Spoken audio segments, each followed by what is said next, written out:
Olá, seguidores. Nesse vídeo eu vou falar sobre a performance vergonhosa de JSR11, o fundo de lajes do Banco Safra. Que é o Thiago PS, seu canal, fique esperto. Primeira coisa aqui explicando a capa com o Boris Casoy e a sua frase clássica, né, de isso é uma vergonha. E aqui eu me refiro ao rendimento do fundo, né, que não sai do lugar. Teve que agora no mês de maio tivemos um novo 48 centavos e já está nesse patamar aqui desde março de 2024. Então já ultrapassamos aqui 2 meses com o mesmo patamar de rendimento. Isso porque pode ficar ainda pior, né? A gente pega aqui, está pagando menos do que estava em 2022, 2021, 2020 e olha, aqui quem mora de aluguel sabe como é que é, né? O aluguel tá sempre subindo. Eu pago aluguel aqui desde sair da casa dos meus pais e todo ano tem reajuste. Inclusive, o próximo já está chegando aqui no mês de agosto. E aqui estou na torcida para que o IGPM dê uma folga, porque senão o bicho vai pegar aqui pro meu lado. Bem que aí você negocia, né? Se o IGPM ficar muito exagerado. Mas enfim, quem mora de aluguel sabe que imóvel residencial, pelo menos, tem aqui um ajuste todo ano aqui do valor que é pago, né? Mas então, o que foi que aconteceu aqui no JCR11 para ter essa performance de rendimento tão horrível, tá? Horrível mesmo.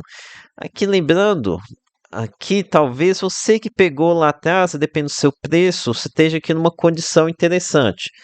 Mas aqui temos que pensar no investidor lá de trás, né? Que segundo o Clube FIA, o IPO R$ 100, daqui recebendo 0,48% ao mês sobre o valor do IPO. Ou seja, uma mixaria aqui abaixo da poupança, isso daqui após vários e vários anos. Então, performance realmente ruim, mas ruim mesmo, tá? Horrível, horrível aqui JCR11. É um fundo que não tem como defender, tá? A não ser que você pega, depende do seu preço, mas para quem entrou aqui lá atrás, é muito ruim, tá? Muito ruim mesmo. Com relação ao que aconteceu aqui, olha, eu não era influenciador aqui lá atrás para saber exatamente o que foi que aconteceu. No entanto, aqui, se eu não estou enganado, nós tivemos a última emissão foi aqui tivemos emissão, sexta emissão aqui em meados de 2019, a sétima emissão no comecinho de 2020, antes da emissão, antes da pandemia. E aqui é o seguinte, né? Aqui os gestores eles adoram pagar aqui caro em laje corporativa. Aqui os gestores acham que laje corporativa é a última bolacha do pacote. E principalmente aqui nesse período 2019, 2020, teve muita compra aqui de laje corporativa com cap rates muito exprimidos, tá? Na casa dos 6% ao ano ou até menos. Então aqui pagaram caro pra caramba aqui nesses imóveis, muito provavelmente. Lembrando que eu não era influenciador aqui nessa época, é difícil de falar agora sobre esses preços que eles pagaram, mas era o padrão da época, tá? Pagavam super caro, até provavelmente isso aqui seja um fator que também influencia lá na performance horrível de PVB em 11. Mas, enfim, aqui o fundo infelizmente fez compras caras, aí agora o mercado de lajes não performou tão bem.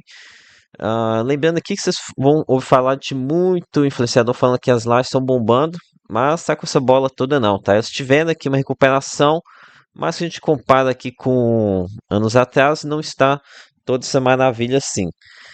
Aqui um detalhe, JCR11 é um fundo relativamente antigo, bem antigo, antigamente pagou muito mais, né? Chegou a estar aqui pagando mais de R$ 1 por cota, mas daqui é porque antigamente a configuração do fundo era diferente, acho que tinha ativo de crédito aqui também.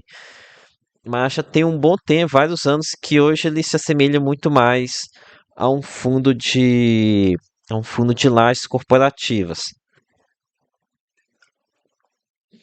Ok, então aqui realmente é vergonhoso isso daqui, tá? Ah, agora aqui com relação ao futuro. Esse aqui é até um dos pontos do porquê que eu tô decepcionado assim com o JCR11, porque já tá gerando esses 48 centavos, até mais, gerando mais que 48 centavos, já tem um bom tempo. Então tá com uma expectativa de aumento do rendimento aqui para o fundo já no curto prazo. E ainda por cima, recentemente nós tivemos a quitação aqui do CRI Rocha Verá, que tinha uma alavancagem em CDI. Então, me recordo que era uma alavancagem de cerca de 6%, mas que comia 16% da receita. Então, com o pagamento desse CRI, eu imaginei que poderemos ter uma melhora no resultado e do rendimento. No entanto, até algum momento não veio, né? A gente tem aqui disponível o relatório de abril, que é um resultado de 48 centavos, até inferior a de alguns meses atrás. E em maio também aqui de uma substituição de 48 centavos.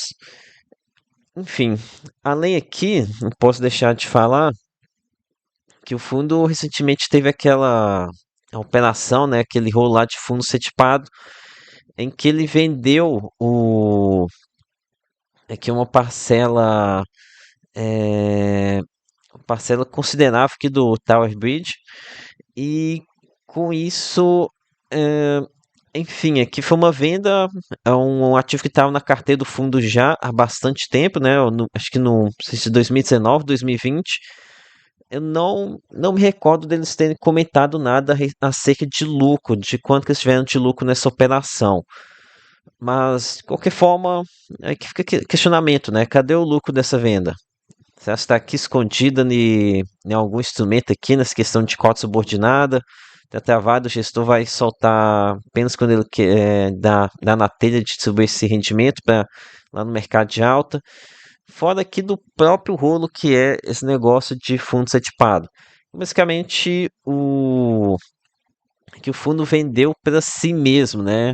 Ele aqui vendeu para esse tal de JCRI. Enfim, essa questão fundo setipado é muito rolo, tá? É muito rolo mesmo. É até difícil de descrever o tamanho do rolo que essa questão de cota subordinada de fundo setipado. É a estratégia que eles conseguiram aqui para manter o ciclo de captação de recursos, né? Ok.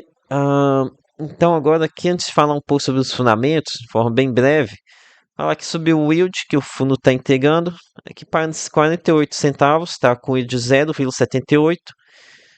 É, então até que o yield, para quem está entrando agora, se faz 60 e poucos reais, até que não tá ruim, né? 0,78, a gente está falando de 9,36% ao mês em tijolo, é interessante, né?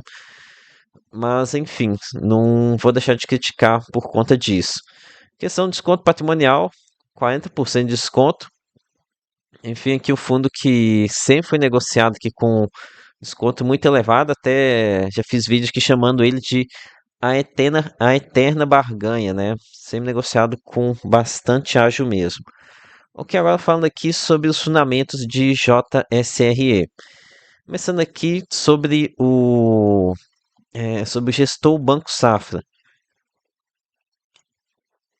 Aqui tem contra o fundo tem aquela questão deles terem tentado instituir uma taxa de substituição. Não sei se foi para que ou para o hedge fund deles. Tem também o que eu fiquei sabendo que o Safra, ele recomendou, os assessores estavam recomendando os clientes a venderem o hedge fund JSAF barato para participarem da emissão do fundo setipado. Foi mais ou menos essa época aqui, acho que no começo de 2020, não lembro exatamente quando foi a época, mas eu vi esses rumores de que os assessores estavam falando aqui para os cotistas vender JSAF para entrar em outra emissão. Ok, além disso, tem outro ponto negativo também. O gestor já falou em algumas oportunidades que não pretende ser muito ativo, que ele pretende ter uma estratégia bem passiva aqui com o JCR11. O que com relação a fundamentos dos imóveis, aqui eu não tenho o que falar, realmente o portfólio é todo AAA, imóveis de padrão muito alto mesmo. Questão de localização. É, a localização, ela, ok, tá? É, tem que citar o Airbridge, tá na, se estou enganado, tá na Berrine, é uma localização intermediária. Tem o Rocha Verá, que tá na Zaidan. Teve aqui um pico de vacância depois durante a pandemia, mas é um complexo que está bem posicionado ali na região. Que Paulista também gosta aqui da região. Isso Nações Unidas. Esse aqui não estou me lembrando de cabeça aonde que ele está. Com relação aos novos imóveis adquiridos, aqui o Work Bela Cinta e o WT Morumbi. Esses fundos aqui eles estavam no antigo SARI 11, que seria o Fundo de Tijolo do Santander. Também foi outro fundo falido, completamente falido. O Santander teve uma gestão horrível. Questão de operacional, de locação, são bem piores que o Safra, tá? É que eu espero que o Safra ele consiga dar um jeito aqui na vacância que tinha aqui nesse WT Morumbi.